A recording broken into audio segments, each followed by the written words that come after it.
Good evening. My name is Nasa Kingu. Thank you very much for joining us. Just a reminder, you can also follow us live via our YouTube channel, TVC Online, and also get all the latest news through Instagram and X pages at TVC Online.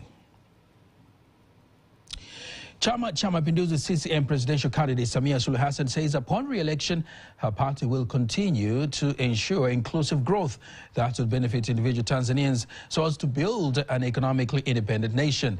She made the pledge in Unguja North in the Zanzibar Island, insisting that her government will ensure economic independence among youth as they play a key role in the national growth.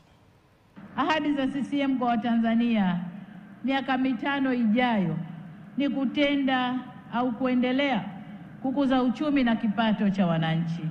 The promises of CCM to Tanzanians for the next 5 years are to continue growing the economy and people's income, to uplift the living standards of all Tanzanians, to strengthen social welfare, to safeguard peace, security, and stability in our country, as well as to uphold democracy and good governance, and most importantly, to build a self-reliant nation. Added today, a presidential candidate says if his party wins the general election, will ensure it improves the sea transport network to Pemba to stimulate economic activities. He made the promise during his party's campaign rally held in Pemba Island. We will make sure there is transport from Nungwe to Pemba so that one can go and return even twice a day. That is the goal of. Chama cha Ukombozi wa Umma cha Umma says if given a chance to form the next government, will ensure farmers will benefit from their hard work by dissolving all strategic crop boards and establishing crops management authority, which will also have a special fund to support farmers during price drop. I will dissolve the coffee board, the cashew board, the banana board, and the cotton board. We will dissolve these boards because they are not helping us. Instead, I will establish an authority to oversee and develop these crops. Chama cha Wananchi CUF, if given a mandate to lead the country for the next 5 years, it will eliminate the shortage of civil servants by recruiting more local graduates. The party's presidential candidate Gombo Samandito made the pledge in Ikungi Singida region ahead of the October general election.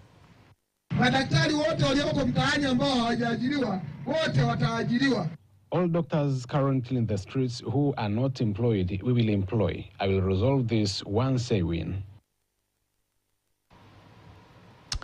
Now we move to the Arusha region, where researchers and innovators from public and private institutions in the country have begun discussions in Arusha to prepare a strategic plan that will provide guidance for the implementation of the new National Development Vision, DERA 2050, highlighting the priorities and risks that could be considered, especially in the next 5 years. The discussions also involved stakeholders from who collectively outline the issues of access to finance, agricultural productivity, and the role of ICT as drivers to industrial economy. Here's a report by Sachinela Kongola, led by Teddy Mparanyanga.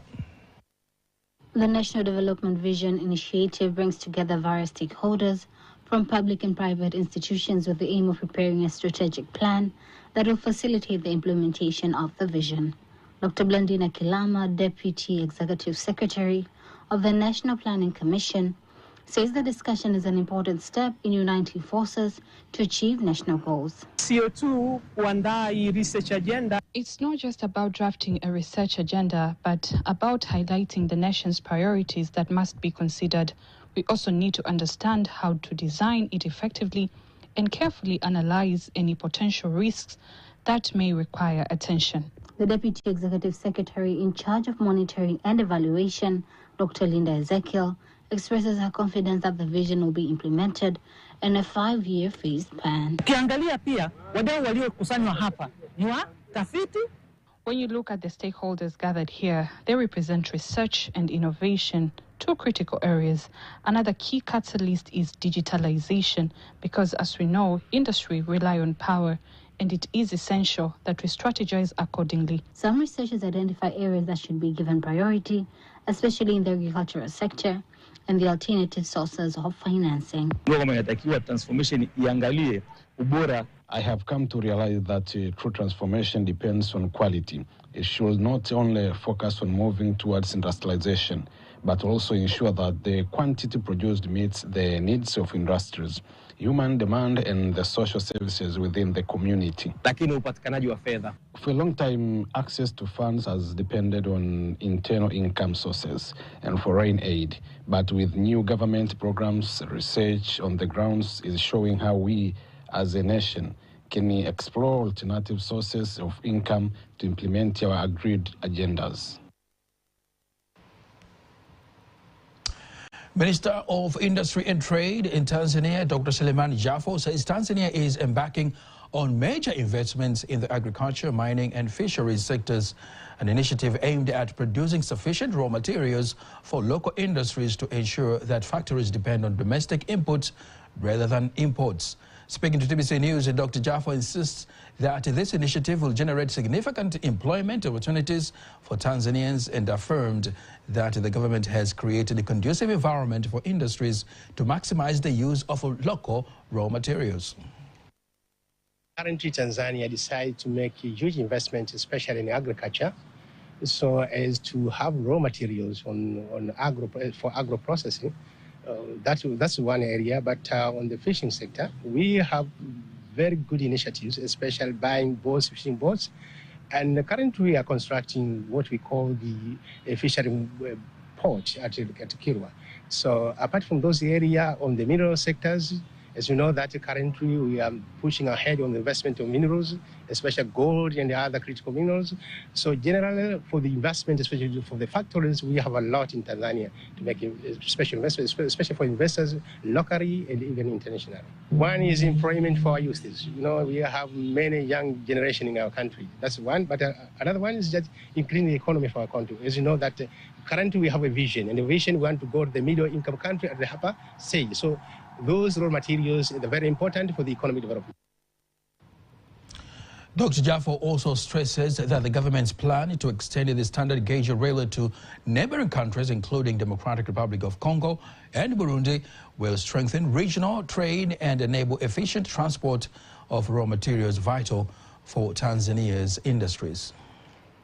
On the sixth-phase government, one, when you see on the infrastructure development, for us for the Minister of Industry and Trade, we really appreciate the leadership of our excellent President Dr. Samia Suluhu Hassan.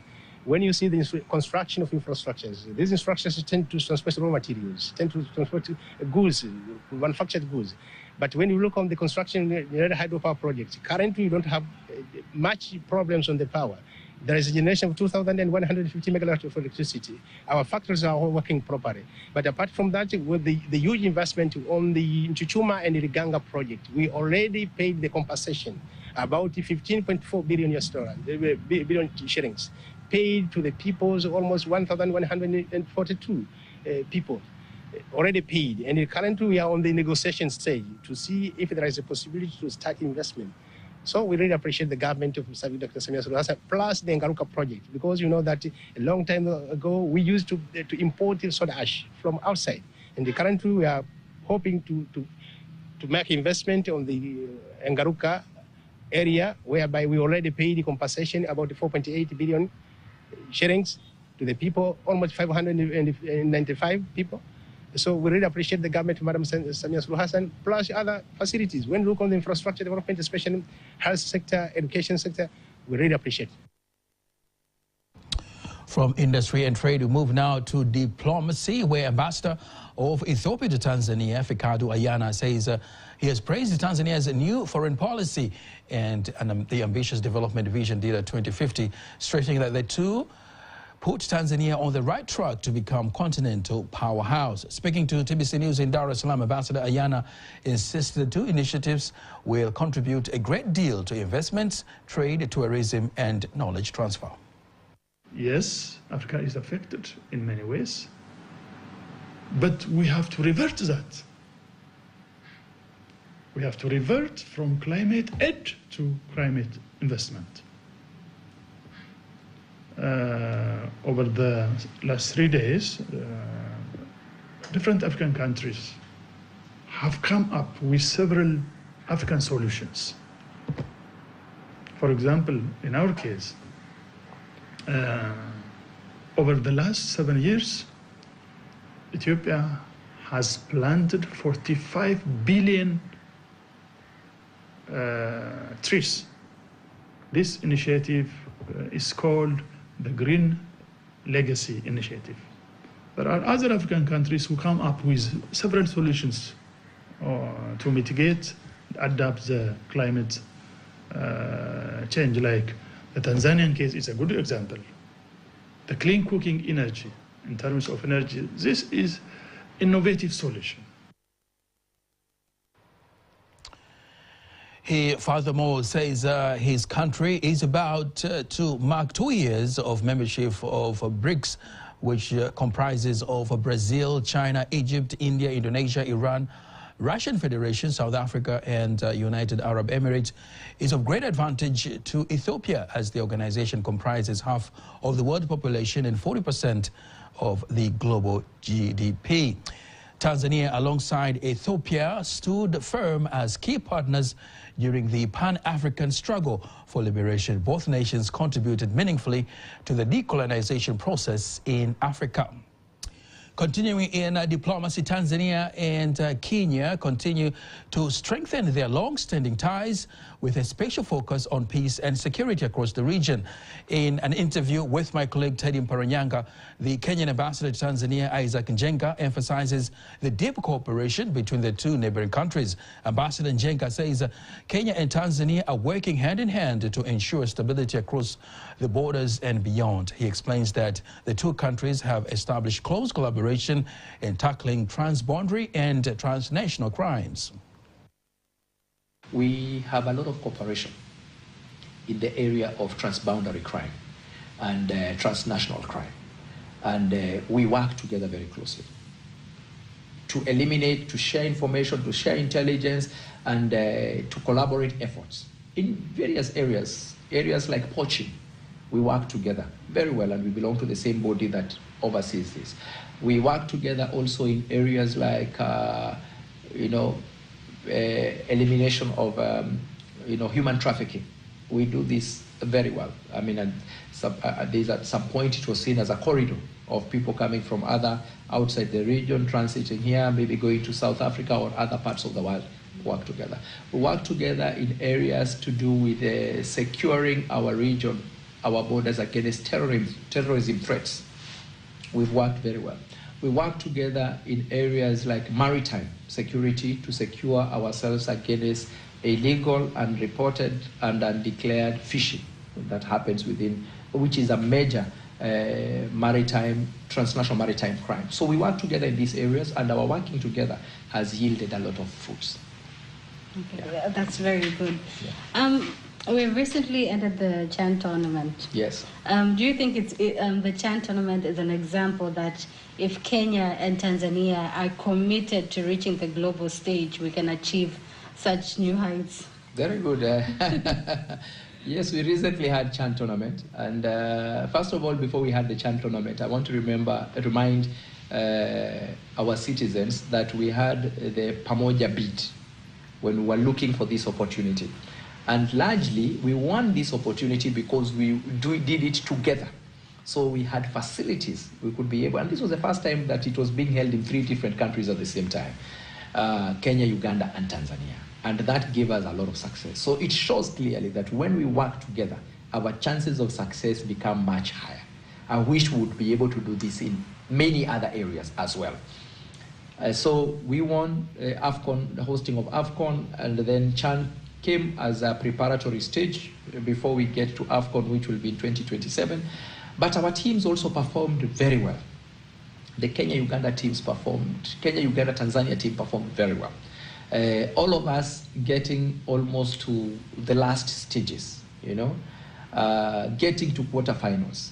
It's unfortunate that we all lost in quarterfinals, but we had done extremely well, maybe better than we thought we would do. China says Africa can defeat poverty with endurance, perseverance, and the spirit of hard work. Chinese Ambassador to Tanzania Cheng Mingjiang made the call in Dar es Salaam during the launch of the Kiswahili edition of President Xi Jinping's book titled Out of Poverty. The book shares lessons from China's struggle against poverty, including policies that lifted millions from poverty. Ambassador Cheng Mingjiang reminds the audience that China meets the UN 2030 poverty reduction goals 10 years earlier, a milestone that she says inspires developing nations worldwide. The world today is undergoing both transformation and upheaval. Changes unseen in centuries are unfolding at a faster pace. The implementation of the 2030 Agenda for Sustainable Development significantly lags behind expectation. The development gap between the global north and global south is wide, and the cause of global poverty reduction still faces many challenges. Against this backdrop, discussing poverty alleviation is not only about sharing experience of poverty reduction between China and Tanzania, but also about working together to explore ways to advance global sustainable development. On the other hand, the former CCM Secretary General Wilson Mukama stresses that Africa must first fight poverty of the mindset, while the former managing director of Mkuki na Nyota Publishers, Walter Boya, says visionary leadership is key. Fortunately enough, we were at Kiba there. You know why Kiba there? We have a school, and it is a very historical and a significant name of Mwalimu Julius Nyerere Leadership School. We didn't call it a college. We didn't call it a center whatsoever, but it is a school which is supposed to implant the new thinking. High qualities of political leadership, I would say, is the most important idea that permeates his speeches and articles. It meant leaders following strictly party instructions, selfless hard work, integrity, and discipline. Leaders had to be models in all that was required of the people. They had to be first on any task and last to leave. Closeness to the people at the grassroots. Xi Jinping taught that only by being close to the people could the cadres understand the people's problems and with the people find solutions, always keeping the people in mind and working for their interests. The director of Magesa Gold Mine, Msese Magesa, says the presence of the mine in Nyamata area, Gate District, Gate Region, has become a source of various opportunities for the residents of that area and has also stimulated the development of social services, including roads, water, electricity, schools, and health. Speaking in an exclusive interview with our reporter Faith Ngaga, Magesa also calls on the government's efforts to uplift the mining sector to be further strengthened, noting that during this campaign period, candidates should focus on discussing policies that will improve this vital sector, which contributes significantly to the national income. Here's Faith Ngaga with more details. Minerals are among the key resources for the nation's development, contributing to national income, employment, and the growth of social services. Thus, advancing this sector is essential for the prosperity of Tanzania's economy.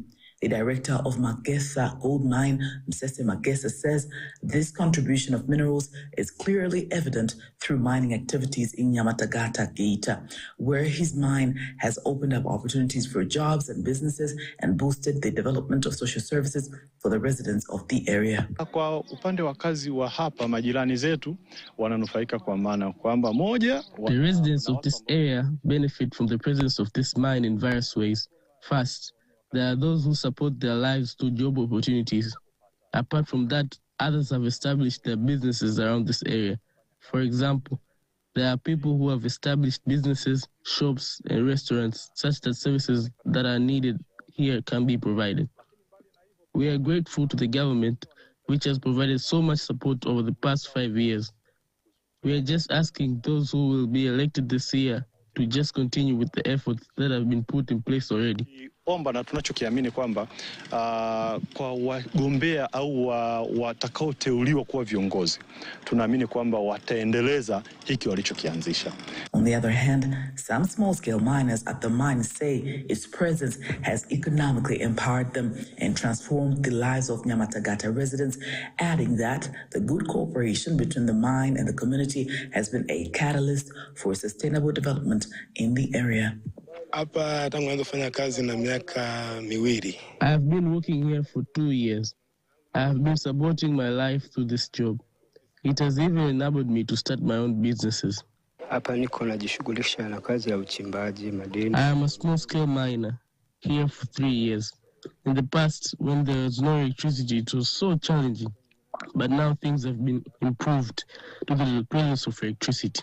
The mining sector contributes about 10.1% to Tanzania's GDP, a share that continues to grow thanks to investments and policy reforms.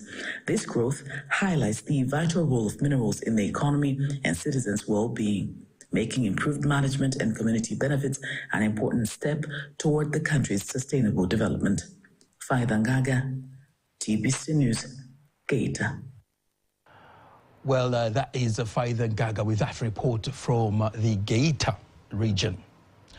As campaigns for the Tanzania's general election continues, my colleague Antonia Kivaria takes a look at its progress and the key promises that have been made so far.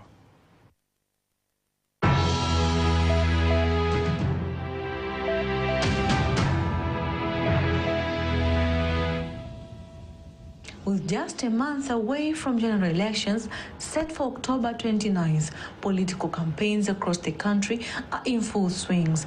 Candidates from all over major parties are intensifying their efforts, outlining the pledges that touch on nearly every sector of life.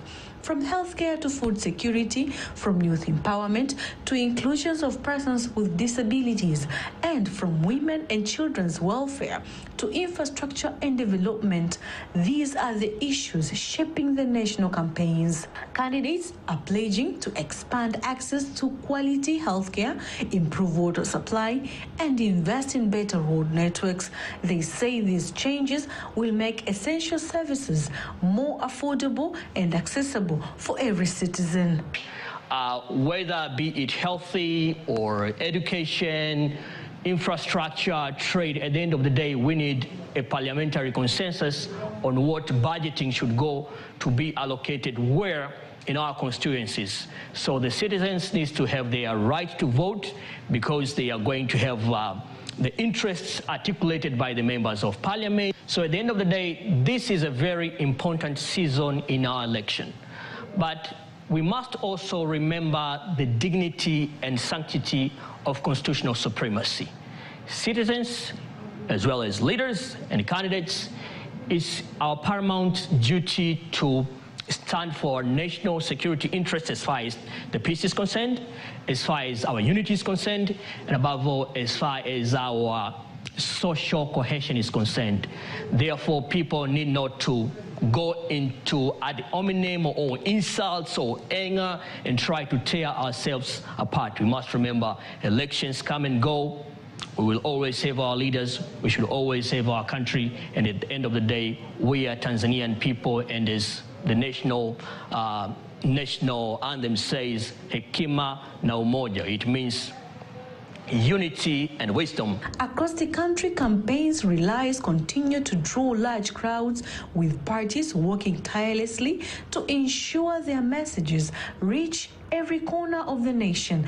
Beyond the rallies, social media and mainstream platforms have become powerful tools helping candidates engage directly with voters and share their visions of the country's future. With just over a month remaining before Elections Day, all eyes are on the campaigns. Each promises and pledge closely watched by the citizens eager to see who will shape the nation's path forward. That politically, the vote is the cornerstone of our democracy. It is the only peaceful tool in which citizens decide who leads, who governs, and in what direction our country should go. But it's also a question of constitutional accountability, because it reminds leaders that power comes from the citizens. Legitimacy comes from the public. Under Article 8, Sub-Article 1, Paragraph A of our Constitution, it's always reminding that voting and power comes from the citizens. However, as candidates continue to give different noble pledges, for example, on education, employment, infrastructure, and many important elements for the people, people must decide to vote, because that's how they get their power to be represented. If they stay out of the ballot, the challenge might happen that power might be construed in a few groups of people. That might become corrupt, and maybe absolute power could corrupt them absolutely. So come October the 29th, I call upon every citizen to go and use their universal suffrage as far as the constitutional right is concerned. The main focus continues to be for every citizen to exercise his or her rights to vote. For those who have reached the age of 18, voting is a fundamental right and an opportunity to choose a leader who will drive the sustainable development of a nation. Antoni Kivaria, TBC News.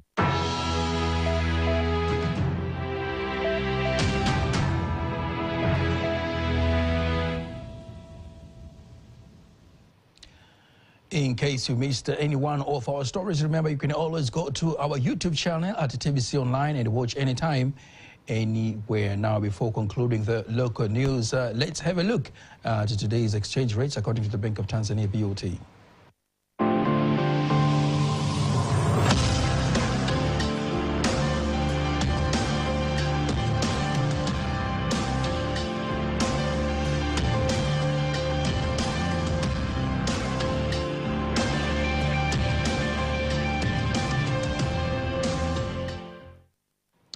And now let's take a look at the sports news. Young Africans head coach Romain Folz says the opening match of the preliminary stage of the 2025-2026 season of the CAF Champions League against their opponent, Angola's Waliete Banguela, will be very tough.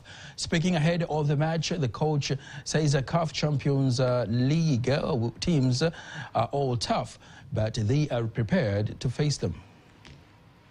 We're playing in another country. We know the context that we have to face, and we prepared in accordance for that, and we're ready for that. We have more than enough information. We know everything we need to know about the opponents. So, first of all, yes, it's enough. And two, this is what we need to do regarding the context of things. We have a very tight schedule. It's a very tricky situation that we're going to have to face for the entire season, so we must get ready with that. There's no excuse whatsoever. We just need to find the best solution all the time to keep the freshness of the team and to make sure we get on all the elements that we want to touch. All the best to both teams, Yanga and Simba Sports Club. That's all we have for tonight. Don't miss our next bulletin in Kiswahili at 11 p.m. On behalf of the whole team, I am Nasa Kingu. Thank you very much for watching, and have a good night.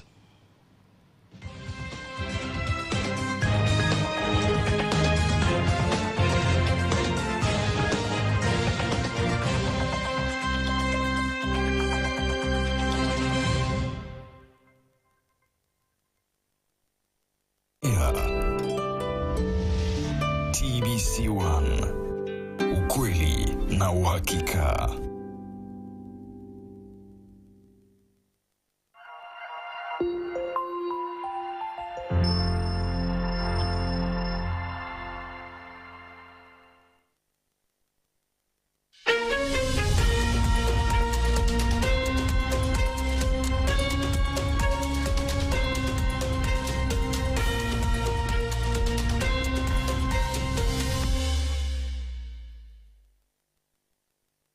Tanzania yetu ni nchi yenye historia ndefu ya amani na mshikamano. Kadri tunavyokaribia uchaguzi mkuu wa mwaka 2025, kila kona ya taifa inasikika sauti moja: amani. Kipindi hiki cha Tuvuke kimekusanya maoni ya wanasiasa kutoka vyama mbalimbali vya siasa, wote wakishiriki katika safari hii ya kidemokrasia. Licha ya tofauti za kisera, wote wamekubaliana kwa jambo moja kuu: amani ni msingi wa ustawi wa taifa letu. Umezungumzia umuhimu wa kuheshimu maamuzi ya wananchi, kushirikiana bila chuki na kuendeleza urithi wa mshikamano tuliopewa na vizazi vilivyopita. Baada ya safari yetu ya kuelewa maana ya thamani ya amani, mguu wetu haukuwa mfupi. Moja kwa moja kwenye ofisi za vyama vya siasa vinavyoshiriki uchaguzi mkuu wa mwaka huu. Katika ofisi zao tunakutana na viongozi wao wakiwa katika mazingira yao ya kazi, na tuko hapa nafasi ya kutueleza kwa sauti zao wenyewe amani kwao ina maana gani. Amani ni hali ya utulivu, hali inayoonyesha kwamba haina vurugu. Kwa lugha nyingine nyepesi, ni hali ya kuridhika, kwa maana ya kulinda heshima ya mtu au maeneo husika. Na katika amani ni muhimu sana sehemu yote, kuanzia kwenye jamii mpaka katika nchi, tukajitahidi kuhakikisha kwamba nchi ina amani, kwa sababu kama nchi haina amani, basi hata huo uchumi hauwezi kupatikana. Huwezi kuwa na uchumi mzuri kama nchi haina amani, kwa sababu watu watakuwa wanahamia njiani, hawafanyi kazi, wanaleta vurugu. Kwa hivyo umuhimu wa amani katika nchi ni pamoja na kulinda amani, kulinda maisha ya watu na uchumi wa nchi. Tunafahamu amani ni ile ishara ya utulivu, ishara ya heshima na uhuru wa wananchi katika nchi yao. Na ukizungumzia masuala ya haki ni usawa, yani kwamba kama kila mtu ambaye anapaswa apatiwe kitu fulani kama haki yake, anapatiwa kwa usawa kulingana na mtu. Kwa tunawahasa vijana, hasa kipindi hichi cha uchaguzi, wasitumike vibaya na aidha wagombea au viongozi wowote ambao wanaongoza vyama vya siasa. Amani maana yake ni kuishi kwa utulivu bila kuwa na matatizo yoyote. Yaani mtu unafanya shughuli zako, unakwenda unakohitaji, unakwenda hospitali, unakwenda madukani, unaongea na wenzio, mnazikiana, mnafanya kila kitu. Ndio maana ya amani. Na amani hiyo hakikisha ikitoweka, kwa mfano kwamba labda kumetokea purukushani kati ya familia au nchi na nchi, au wananchi wenyewe kutokuelewana, vyama na vyama, sasa pale kunakuwa hamna amani. Manake lazima watu wengine watageuka, watakwenda msituni, watarusha mawe, watafanya. Kwa hiyo utakuwa utulivu kwa ujumla inakuwa hamna. Hakuna shughuli za kitaifa, hakuna shughuli za kisiasa, hakuna shughuli za kijamii, hakuna kwenda shamba wala madukani. Kwa hiyo hili sisi